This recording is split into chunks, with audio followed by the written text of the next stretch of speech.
Balita ko meron daw bagong sibol na mga grupo ngayon ah. Isa na dito yung pro-Philippines daw. Ito mga makabayan ba talaga itong mga to o nagpapanggap lamang, no? Balita ko ito daw mga to talagang mga kakamping to originally, no? At siguro nahihiya sila na ipakita ang kanilang tunay na identity, no? Which is ang pagiging dilaw o pink.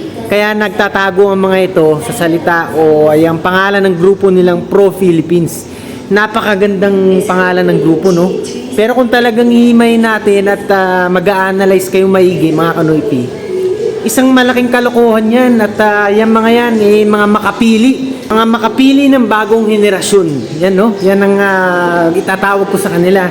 Kasi itong mga to, ang lakas ng loob na bumanat-banat sa mga Duterte, no?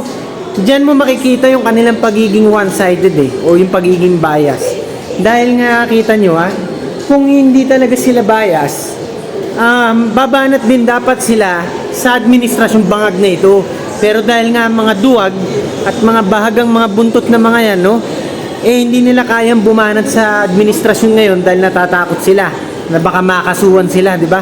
O baka mamaya gipitin sila sa kanilang mga sarili-sarili mga pamumuhay.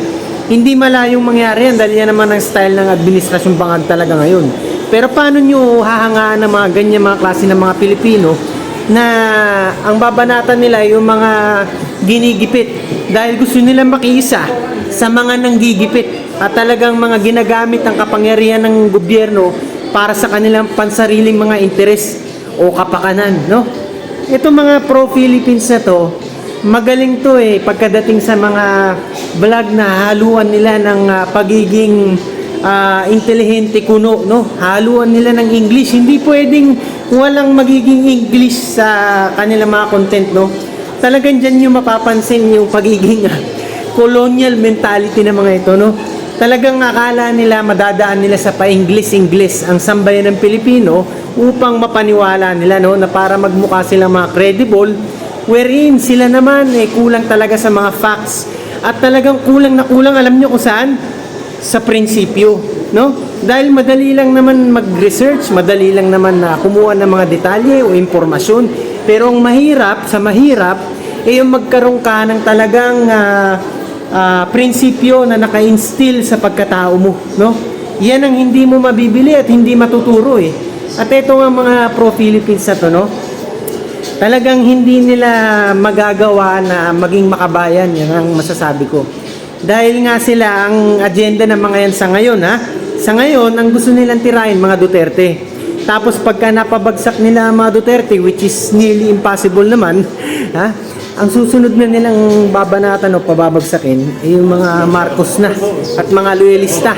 Kaya mag-ingat-ingat kayo mga loyalista dito sa mga pro-Philippines kuno na ito. Dahil itong mga to, nagpapanggap lang yung mga yan.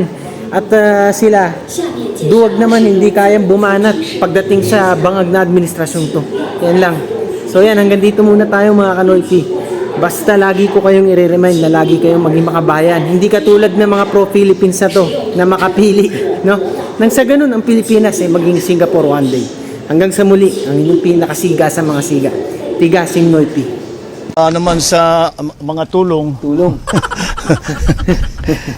Mga tulong na ibinibigay natin, walang trabaho ngayon. Trabaho? Doon sa nakita Saan natin. Saan?